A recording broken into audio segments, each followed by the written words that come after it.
Anda kembali menyaksikan Kompas Pagi bersama saya Claudia Carla. Kami lanjutkan kembali informasi hari ini. Saudara tak terima ditegur karena menggelapkan uang tetangganya sebesar Rp150.000.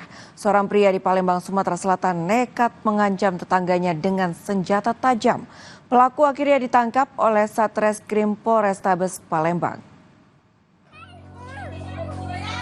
Suasana permukiman di Kecamatan Ilir Barat, Palembang gaduh dengan ulah seorang pria yang mengamuk dengan senjata tajam.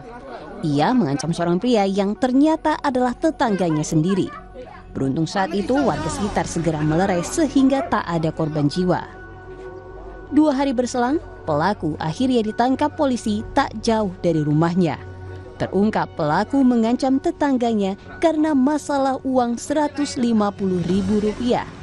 Awalnya, korban menitipkan uang sebesar Rp150.000 pada pelaku untuk menebus motornya yang ditilang.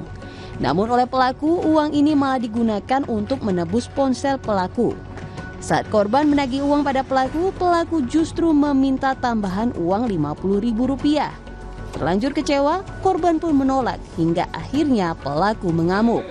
Kemudian terjadi perdebatan karena korban ini sedang bekerja dan sedang konsentrasi pada satu pekerjaan, kemudian menimbulkan satu jawaban yang kurang menyenangkan, menimbulkan satu amarah, yang pada akhirnya emosi tersebut dilampiaskan, yang bersangkutan kembali ke tempat rumahnya, mengambil tombak dan celurit, kemudian melakukan pengancaman.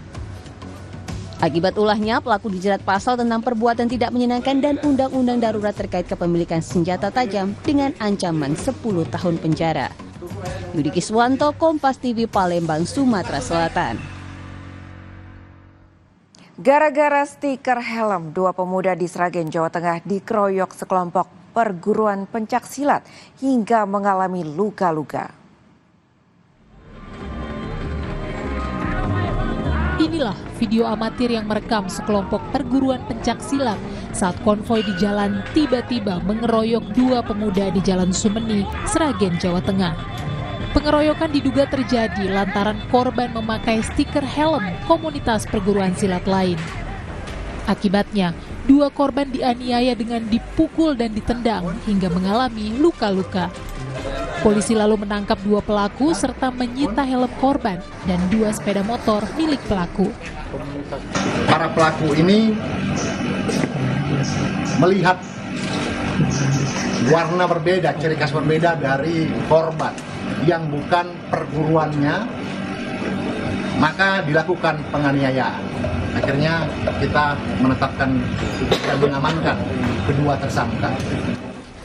Akibat perbuatannya, pelaku dijerat pasal berlapis tentang penganiayaan dan pelaku tindak pidana, baik yang menyuruh melakukan maupun turut serta melakukan, dengan ancaman hukuman penjara maksimal 7 tahun. Nugroho Yuliawan, Kompas TV, Sragen, Jawa Tengah.